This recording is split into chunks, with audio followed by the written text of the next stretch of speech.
yang tergabung dalam koalisi berkat, dan juga Bapak Ibu anggota Dewan dari fraksi PDIP, Demokrat, dan fraksi gabungan, serta seluruh rekan-rekan orator, dan yang paling dihormati Bapak Ibu pemilik suara di Kompleks Kebun Kelapa dan sekitarnya.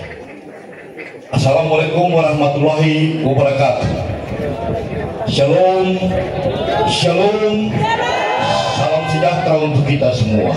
Bapak Ibu sekalian, waktu kita tinggal 12 hari lagi, kita akan melahirkan pemimpin berkelanjutan untuk 5 tahun ke depan.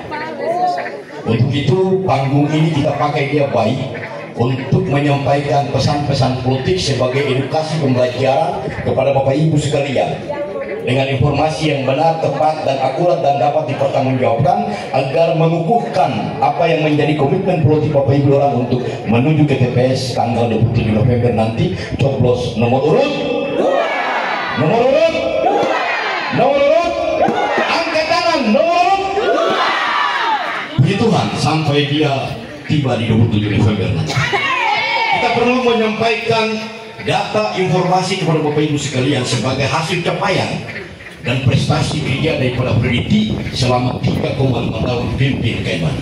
Bupati punya masa periode 5 tahun, tapi dong kasih di Pak Freddy 3,5 tahun karena ada perubahan undang-undang pilkada. Hasilnya seperti apa Bapak Ibu sekalian? Untuk mengukur keberhasilan pembangunan di suatu daerah hanya satu indikator, indeks pembangunan manusia. Dari panggung ke panggung saya selalu cerita barang ini. Kenapa? Karena ini penting. Ini adalah sebagai ukuran keberhasilan seorang pimpinan daerah dalam memimpin daerahnya yang seharusnya 5 tahun. IPK kita di tahun 2020 ada di angka 65,0%. Tetapi 3,5 tahun bawah pemerintah dia bergerak naik menjadi 68,31%. Apa yang menggerakkan IPK kita menjadi naik? Di situ ada kesehatan, pendidikan, dan ekonomi. Kesehatan, angka harapan lama hidup kita yang di 2020 64 tahun, kita punya hidup itu menurut pemerintah cuma 64 tahun. Tetapi kepemimpinan Pak Freddy yang bergerak naik menjadi 68,96 tahun. Kenapa dia bergerak naik? Karena layanan kesehatan yang baik, adanya asupan gizi sanitasi lingkungan yang baik, layanan kesehatan yang baik, pelayanan rumah sakit kita mulai naik kelas dari tipe D ke tipe C. Seluruh fasilitas dalam rumah sakit semua sudah terpenuhi. Hari ini, di tahun ini pemerintah juga membangun asrama untuk menampung para pasien yang datang dari kampung yang tidak punya rumah. Tahun ini dibangun di Kabupaten Kaiman, sehingga masyarakat dari kampung datang yang belum punya rumah karena orang tua keluarga sakit, dia bisa tinggal di sini.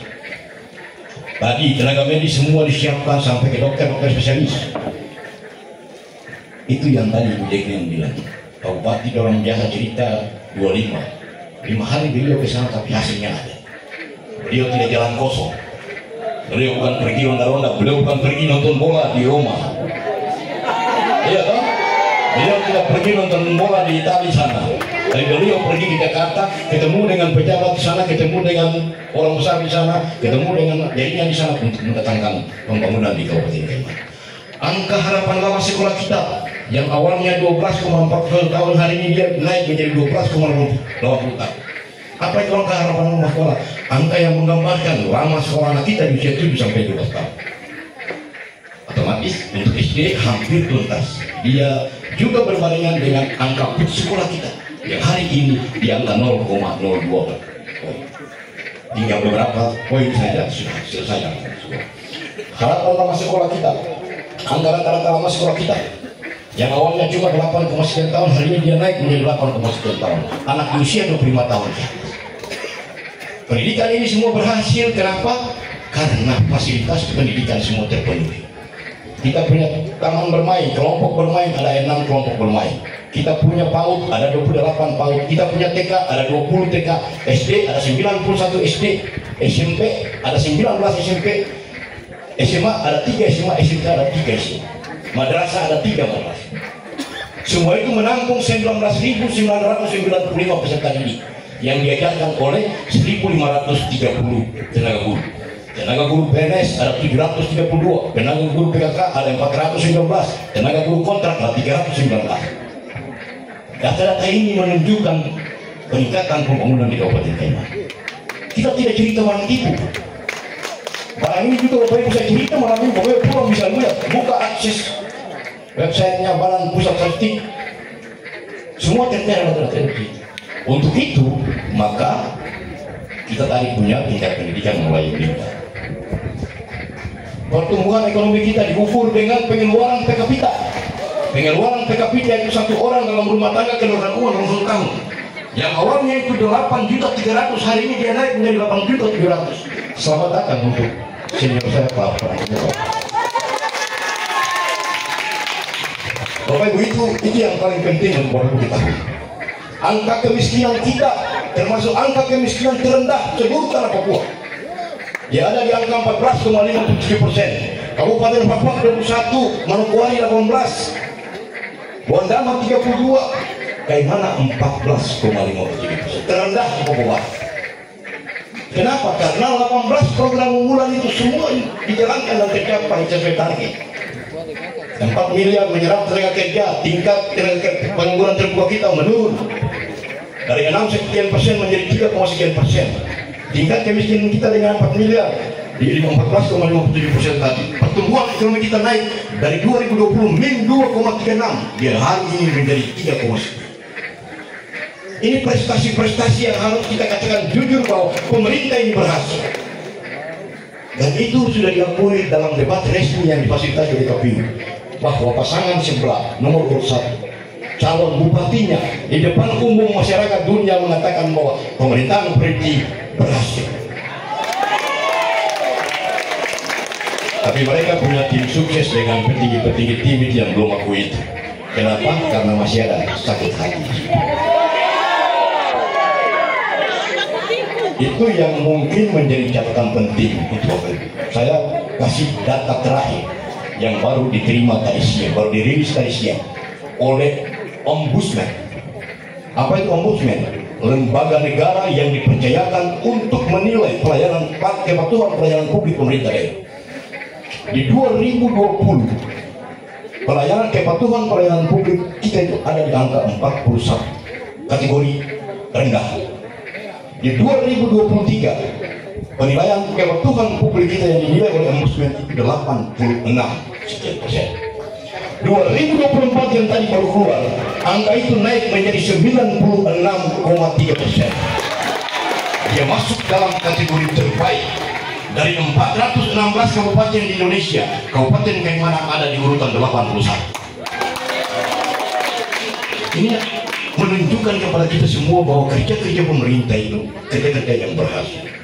Di debat kemarin, penalis adalah bertanya kepada Pak Bupati menyangkut dengan sistem pelayanan berbasis elektronik. Panelis itu profesor dokter, tapi dia salah data. Dia katakan bahwa Kabupaten Kaiman ada di kategori kurang dengan angka 1, sekian persen. Angka 1,12% itu angka tahun 2020. Tahun 2024 SPBE kita, sistem pemerintah berbasis elektronik kita, itu sudah ada di angka 2,09%, kategori cukup. Artinya bahwa dengan layanan internet semua sistem di pemerintah sudah dilakukan. Itu capaian-capaian yang perlu kita akui untuk kepemimpinan Pak Preti. Dengan capaian itulah beliau menyatakan sikap politik beliau untuk melanjutkan kepemimpinan menjadi kepala dari Kabupaten Kaiman 5 tahun ke depan bersama adik kita Sobar Somad Borada. Dan dengan pencapaian-pencapaian yang kita sampaikan hari ini juga menunjukkan bahwa apa yang menjadi komitmen dan pilihan politik Bapak Ibu di Kabupaten Papua duduk di dalam tenda ini, pilihan yang sangat tepat, pilihan orang-orang cerdas, memilih orang baik untuk memimpin Kaiman jauh lebih baik. Terima kasih banyak. Jaga dia baik sampai 12 hari ke depan. Jangan sampai ada setan yang datang ganggu dalam kota. Karena kita semua akan menikmati hasil di 27 November nanti jam 5 sore. Itu hanya 2 kejadian besar yang terjadi di Kaiman. Satu, angkat tangan. Dua. Jaga baik, jangan hanya di bibir. Pastikan dia sampai tanggal 27 pagi kumpul dengan keluarga dalam rumah, angkat hati buat Tuhan, lalu menuju ke TPS, buka kertas suara, lihat yang ada di sebelah kanan, kasih lubang di situ, tutup, masuk di bilik suara, taruh dalam kotak suara, pulang tidur, tunggu hitung pawai jam 5 sore. Oke Bapak Ibu sekalian, yang paling penting bahwa 12 hari ini kita perlu juga dikuatkan dengan data-data di iman kita. Jadi kita ini bukan hanya bicara banyak di panggung-panggung kampanye. Ada kita punya tim khusus yang punya kerjanya itu mengolah data pemilih kita, mulai dari Puri sampai di Piko. Sampai hari ini data-data kita itu cukup baik dan kelihatan akan jauh lebih besar kemenangannya dari tahun 2020. Kebun kelapa kemarin biru kalah, merah menang. Hari ini besok dua menang. Buktikan itu Bapak Ibu. Data pemilih 2020 175 untuk merah, 140 sekian untuk terkabul. Tapi dengan komitmen kita semua, dengan hasil-hasil kerja kita, hasil-hasil kerja prediktif yang telah membuktikan pelayanan kepada masyarakat, kita jaga itu baik sampai tanggal 27 November. Berkat, berkat. Mungkin itu Bapak Ibu sekalian yang perlu Bapak Ibu pahami baik, supaya cerita-cerita ini akan menjadi kekuatan untuk menjaga komitmen kita bersama sampai nanti tanggal 27 November. Kala itu sakit, yang 3,5 tahun saja sudah sakit, apalagi yang 5 tahun.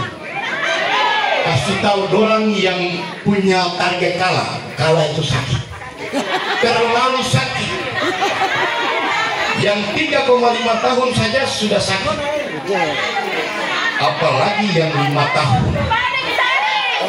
Terus yang tampil mau bikin diri hebat, kok lebih susah. Bilang dorang 4 miliar berlanjut, 4 miliar butuh banyak tukang. Supaya kemarin juga bisa dapat kerja, mari gabung sama-sama. Kerja baru makan. Ya tahu Bapak Ibu sekalian, 27 November itu hanya 2 peristiwa yang terjadi. Satu, angkat tangan. Dua. Saya ulangi kata-kata Pak Frans kemarin di Akibat, di Kampung Baru. Di Kampung Baru tuh ngeri saya. Ribuan orang yang datang untuk menyaksikan. Pak Frans tiba jam 9 tapi mereka setia. Pak Frans bilang begini, kalau orang sayang Pak Hasan, jangan pilih dia. Betul. Kalau kalian sayang Pak Hasan, jangan pilih dia. Dia punya jawaban nanti Pak Frans tahu di panggung tanggal 20. Tapi saya mau katakan, beliau sudah perlu istirahat. Untuk mengelola pemerintahan ini kita butuh pemimpin energi. Betul. Hari ini beliau kunjungan di kampung tanpa mereka berkunjung ke kampung tanpa beliau. Kenapa? Sudah tidak bisa. Kasih tahu pesan ini supaya jangan kita buat beliau tambah susah. Sebaiknya waktunya untuk istirahat yang hebat. Tanggal 27 November hanya ada 2 peristiwa yang terjadi. Satu, angkat tangan. Dua.